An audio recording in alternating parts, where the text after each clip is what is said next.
I never thought an email could end 13 years of marriage. But there it was, arriving one scorching morning in Kandahar, Afghanistan, while I was deployed. I had just come back from a night patrol, sweat clinging to my back, sitting on my creaky metal bunk in the barracks. I opened my laptop and saw the subject line pop up. "Let's be adults about this." I clicked it open, my chest sinking. Just 3 lines. Simple, decisive, cold. "Michael, I've filed for divorce. I've moved all the money out of our joint account. Kyle has moved into the house. Sarah." I read it once, then again, and again. My eyes couldn't stop staring at that one name. Kyle. I knew him. Some random guy who showed up a couple of times in Sarah's group selfies. Sunglasses, a half smirk, shifty eyes. And now, living in my house, driving my truck, sleeping in my bed. I closed the laptop, said nothing, got up and walked to the communal showers. The cold water washed off the desert dust but couldn't rinse away the hollowness inside me. I looked at myself in the mirror. A familiar face, tired eyes, stubble creeping across my jaw. A soldier who'd been through 4 deployments, had seen bombs explode, comrades fall. But nothing had prepared me for a blow like this. From home. I dried off, put my uniform back on, and went back on duty. Wilson, my squad mate, gave me a glance. "You good, Mike?" he asked. "Just stuff back home," I said, keeping my voice steady. He nodded, leaving it at that. In the Army, you learn when not to push. That night, after lights out, I reopened my laptop, sat staring at the blank reply screen for a long time. Finally, I typed a single word. "Understood." And hit send. I lay down, eyes fixed on the canvas ceiling of the barracks. Memories flickered like broken reels. Sarah laughing in the kitchen. Sarah hugging me at the airport. Sarah saying, "I'm tired of being alone all the time." I thought it was just a phase. I thought a short leave would fix things. But then I remembered how she started coming home late. Saying she was at the gym but never breaking a sweat. The strange perfume on her blouse some nights. The phone that suddenly had a new passcode. The phone calls that stopped abruptly when I walked into the room. I wasn't blind. I just didn't want to see. I wanted to believe. But deep down I knew. Something had shifted. Maybe that's why weeks before I left, a strange gut feeling made me open a separate bank account and start funneling a bit of my paycheck there. I also took our birth certificates, marriage license, the house deed, my grandfather's watch, my mom's silver set, and stored them in a small unit across town. I never told Sarah. Not a word. Back then, I didn't call it precaution. I just felt I had to. And now, looking back, I silently thanked that instinct. I remembered the hug Sarah gave me at the airport. "Stay safe, okay?" she'd said. Her eyes bone dry like she was saying goodbye to a coworker, not a husband. Maybe, in that moment, she'd already said goodbye. In the stillness of the barracks night, under the creaking ceiling fan, I lay there, empty, not angry, not sad, just hollow. I don't start fights, I whispered to myself, but I always finish them. Tomorrow I would start planning my return. 2 weeks after Sarah's email, I was sitting in the mess hall, poking at the overcooked eggs on my tray when my phone buzzed. A notification from the bank app. I frowned, opened it, and felt my stomach drop. Withdrawal. $88,500. My jaw clenched. That was almost everything left. I set my fork down, opened the app again, scanning the balance. Joint account balance, $22.37. Savings? Gone. Completely wiped. Murphy, one of the guys from my unit, glanced over. "Bad news?" I locked my phone. "Nah, just account stuff." He nodded and went back to his food. I swallowed hard, forcing the bile down. That night I queued up for the phone center. Called the bank from the satellite line. The rep's voice crackled through the static. "Yes, Mr. Briggs. Looks like there have been several transfers over the past month. Small at first, then larger. The $88,500 was moved this morning to an account under the name Daniel Spencer. Daniel Spencer? I didn't know a Daniel Spencer. When did these transfers start? I asked. First one was 2 days after your deployment, sir. I closed my eyes. Of course. The moment I left, Sarah started draining it. Thanks, I muttered, and hung up. I stood in the hallway for a long time, watching other soldiers laugh, talk to their wives, FaceTime their kids. Life moving forward. And mine? Burning down. Wilson found me leaning against the wall. Heard you looked like you saw a ghost at dinner. You okay? I hesitated. Then told him. Everything.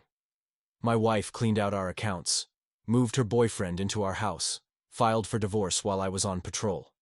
He didn't say the usual things. No, that's rough, man. No pity. Just one question. What's your plan? I took a deep breath. Not sure yet. He nodded. Let me know when you do. That night, I couldn't sleep. Instead, I pulled out my laptop and logged into our home security system. Sarah probably forgot I could access it remotely. I clicked through the cameras. My driveway, my living room, my kitchen. A strange truck sat parked in front. Kyle's, I guessed. Then Kyle himself, walking our dog, using my Seahawks mug, wearing my hoodie, laughing with Sarah in the kitchen I'd remodeled last leave. Something shifted inside me, not rage, not heartbreak, something colder, sharper. I closed the laptop, pulled out a notepad, started a list. Call James Carter, lawyer buddy from high school. Check VA loan terms.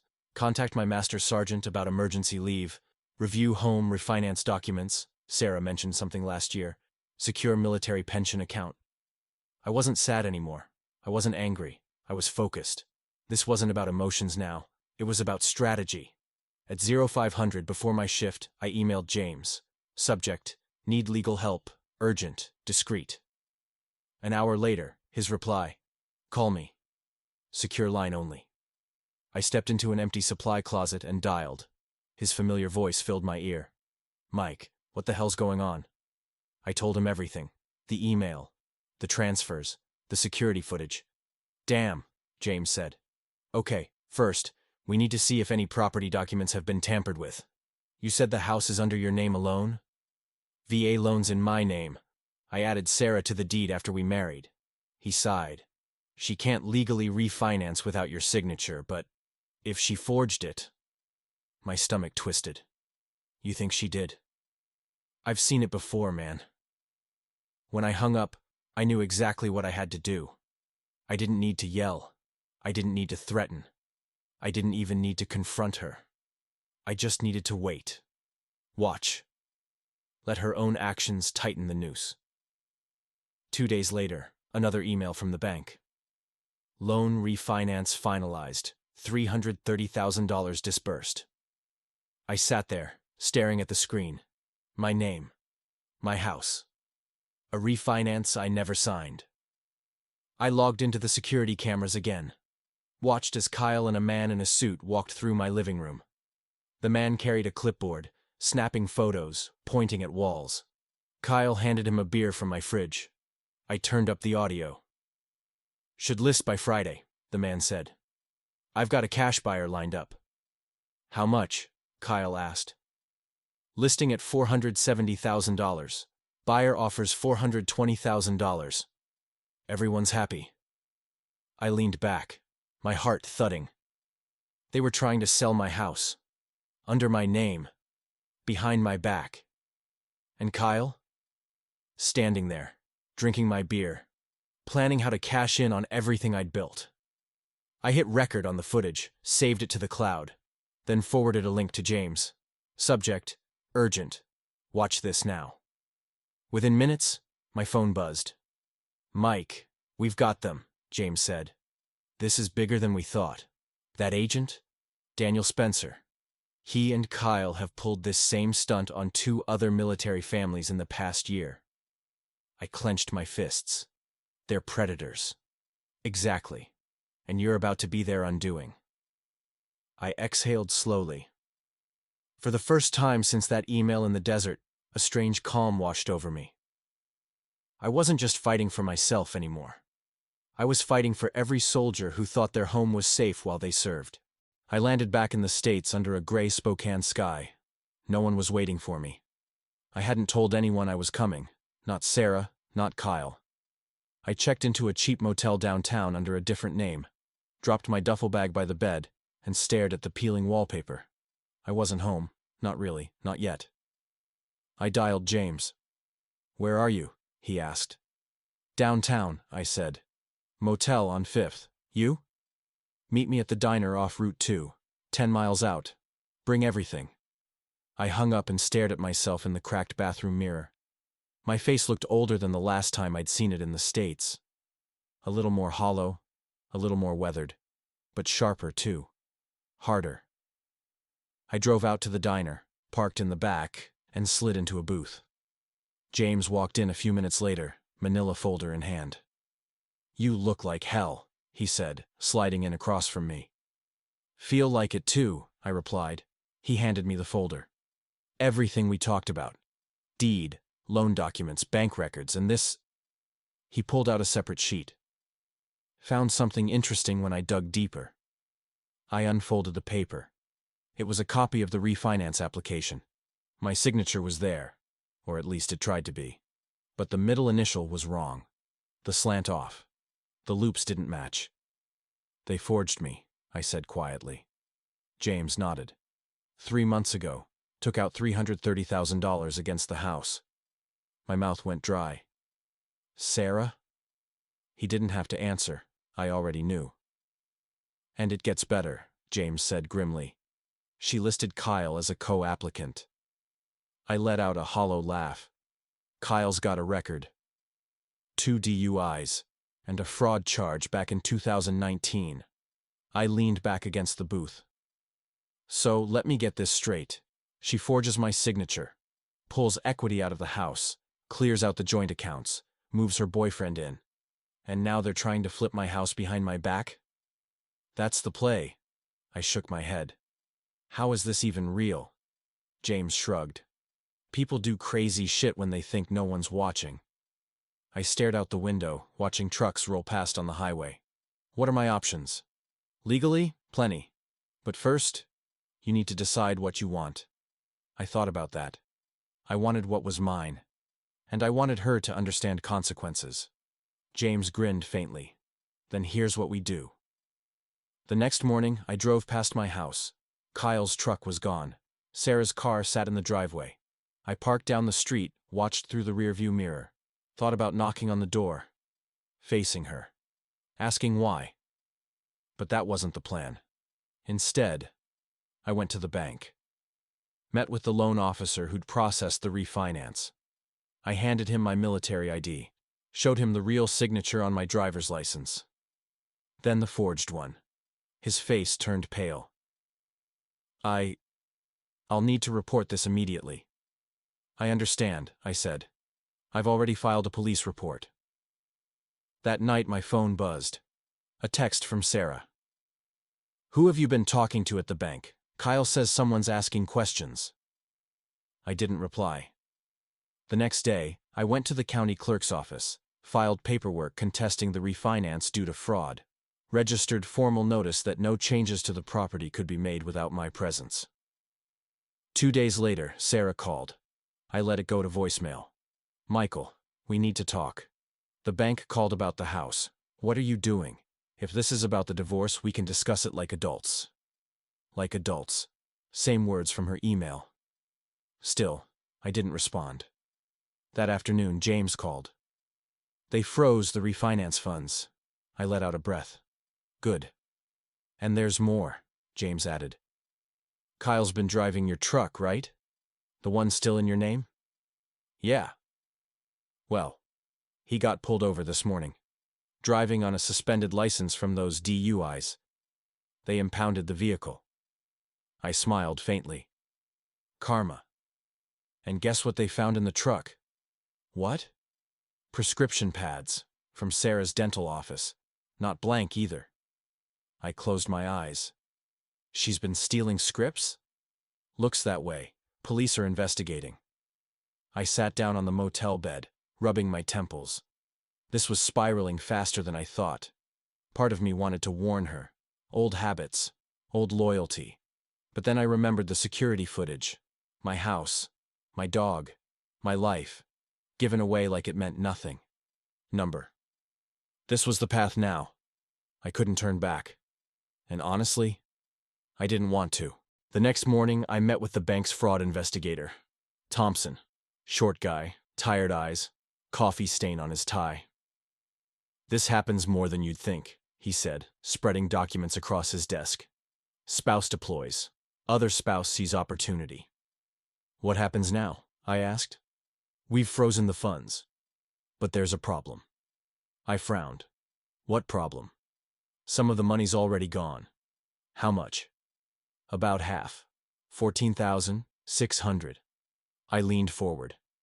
Where did it go? He hesitated. I'm not supposed to disclose. It's my name, my signature, my money. He sighed, then turned his monitor toward me. These are the transfers. I scanned the list. Multiple transfers to a Daniel Spencer. Not Kyle. Who's Daniel Spencer? I asked. Not my department, Thompson said. But you might ask your lawyer to subpoena records. I called James as soon as I left. Daniel Spencer, I said. Ringing any bells? Give me an hour. An hour later, he called back. Got him. Daniel Spencer, licensed realtor, specializes in quick cash sales. I stopped walking. Wait. They're trying to sell my house? Looks like it. Those transfers? Likely earnest money deposits. My chest tightened. Does Kyle know him? They've closed 3 deals together in the last 2 years. I sat down on a park bench, gripping the phone. So, this isn't just Sarah leaving me for another guy. No, James said quietly. This was a setup. A long silence. What now? I asked. I've already contacted the FBI's Financial Crimes Division, James said. Crosses state lines, involves military loans. They're very interested.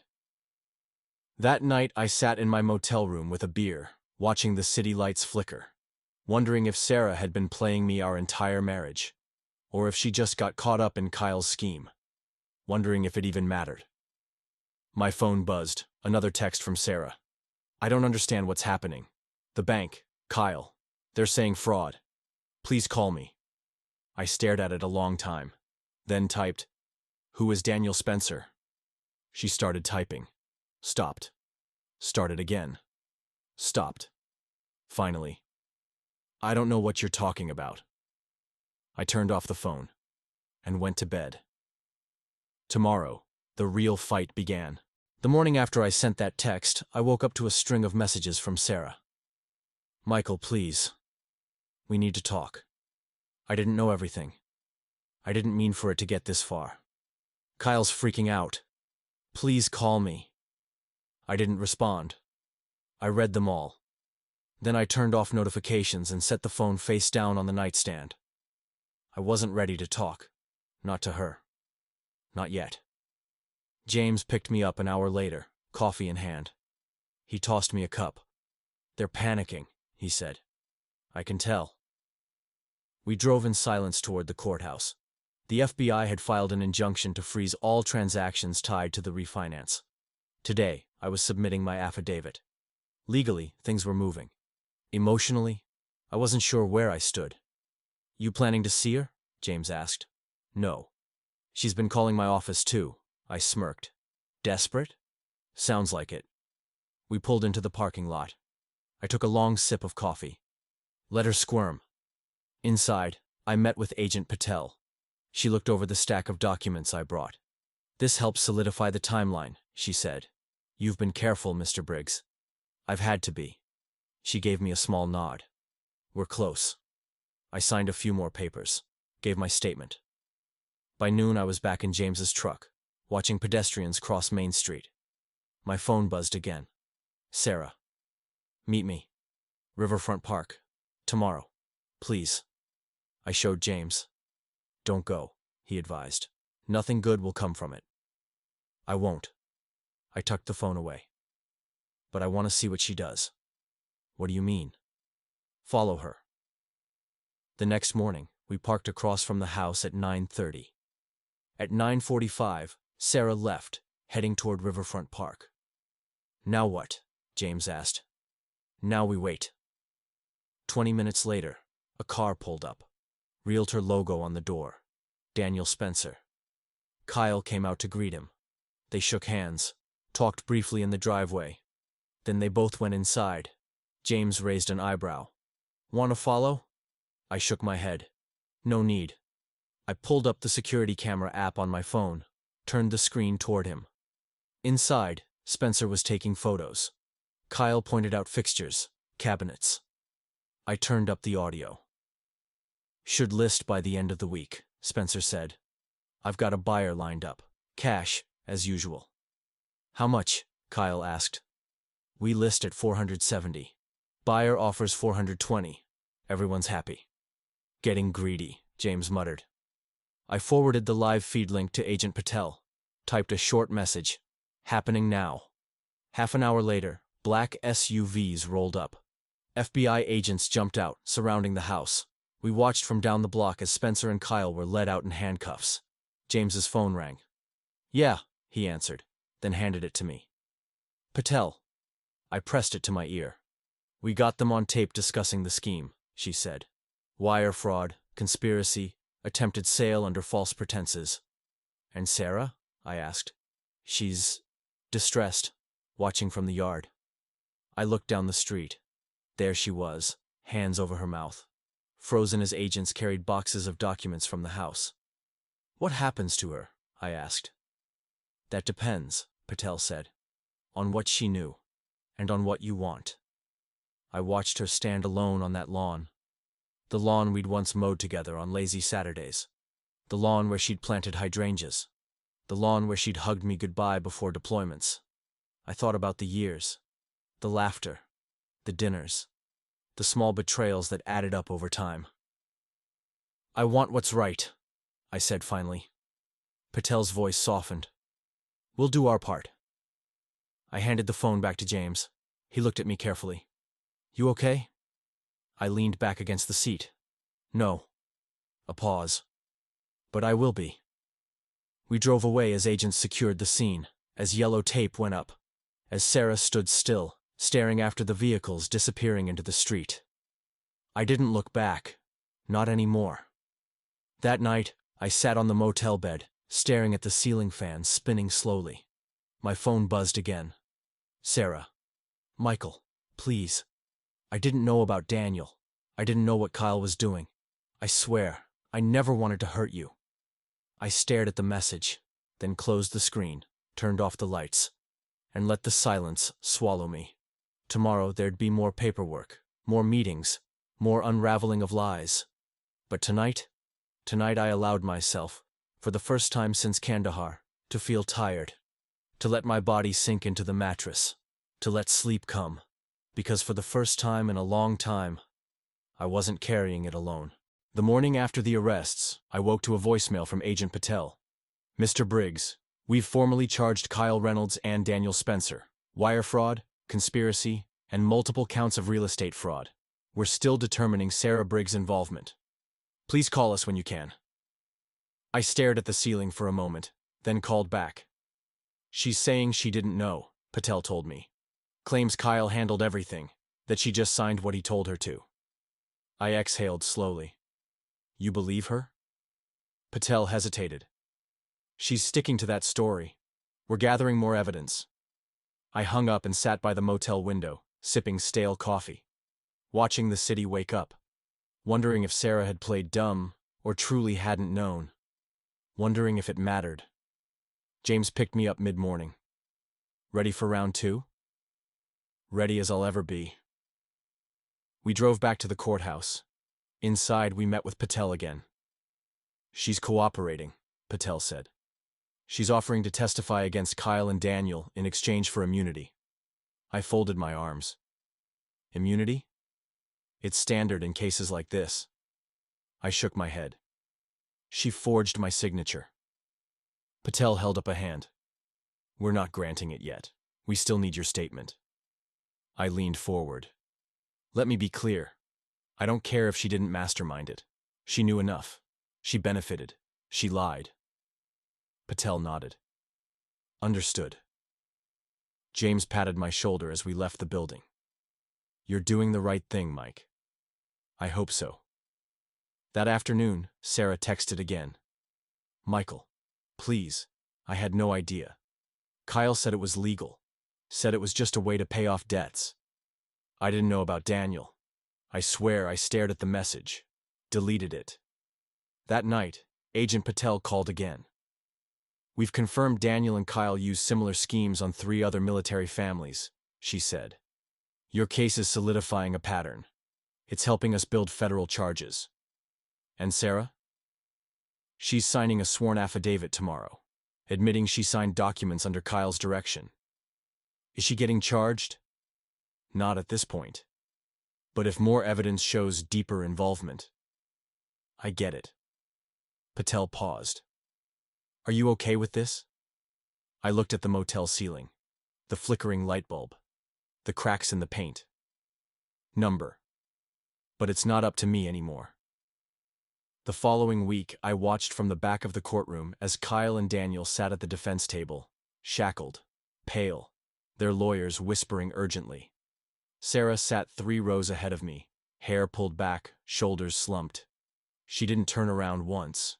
I didn't expect her to. Patel testified. James provided documentation. The prosecutors laid out the scheme in meticulous detail. At the end of the day, both men accepted plea deals. 8 years for Kyle, 12 for Daniel. As the courtroom emptied, Sarah lingered in her seat, then slowly turned. Our eyes met. She mouthed something. I didn't try to read her lips.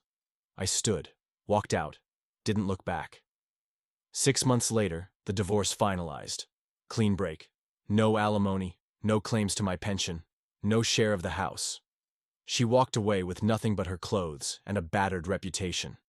I sold the house 2 weeks later. Couldn't stand to stay in it. Too many ghosts. Too many lies soaked into the drywall. I used the money to buy a cabin in Montana. 10 acres, a creek out back. Nearest neighbor half a mile away. It wasn't fancy, but it was mine. I adopted a German shepherd. Named him Scout. Built furniture for locals, fixed fences, split firewood. Simple, quiet. One afternoon, I checked the mailbox and found a letter. Fort Worth return address. A woman's handwriting. Mr. Briggs, you don't know me, but you saved my family. My husband's in the Navy. Kyle and Daniel tried to run the same scam on us. Because of you, the FBI warned us in time. Thank you for fighting when it would have been easier to walk away. I read it twice. Pinned it to the fridge.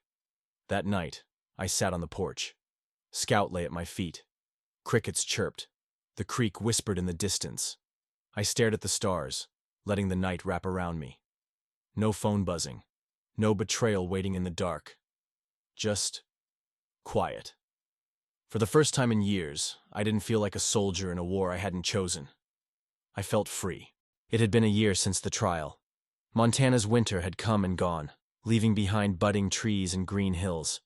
My cabin stood steady against the wind, the creek outback swelling with snowmelt. Scout chased squirrels along the fence line, barking at the morning sun. Life had slowed, softened. Most days were simple, repairing a neighbor's barn door, delivering a handmade table, splitting firewood. I didn't miss Spokane. I didn't miss the house. I didn't even miss the old version of myself. The past felt like another man's story, another man's war. Sometimes I'd stand on the porch at dusk, beer in hand, watching the sky turn purple, and wonder if Sarah thought of me, if she regretted. But then I'd look at Scout lying peacefully at my feet, and realize I didn't care. One afternoon, I got a call from James. Guess who I ran into? He said.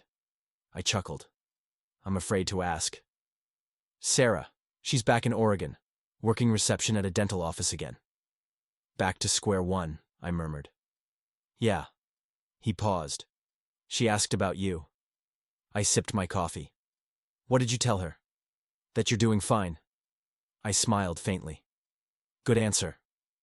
Later that week, a letter arrived. Same handwriting as before, from the Navy wife. Mr. Briggs, thought you'd like to know. Kyle and Daniel's sentencing helped others come forward. The FBI built a case against 3 more accomplices. You saved more families than you realize.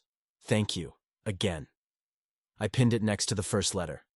Some nights, when the wind howled and the fire crackled low, I'd glance at those letters. Proof that something good had come from the mess. Proof I wasn't just surviving, I'd made a difference. Spring melted into summer. One evening, as I sanded a chair on the porch, a familiar notification lit up my phone. A message. From Sarah. I never wanted it to end like this. I'm sorry. I stared at the text for a long time. Felt nothing. Not anger. Not forgiveness. Just nothing. I turned off the screen. Tossed the phone onto the workbench. Finished sanding. Scout lifted his head, watching me with quiet eyes. You're right, buddy, I murmured. Some things don't need answers. That night I grilled steaks over an open flame. Ate under the stars. No walls around me. No lies under the roof. Just sky. And silence. And a freedom deeper than I'd ever known.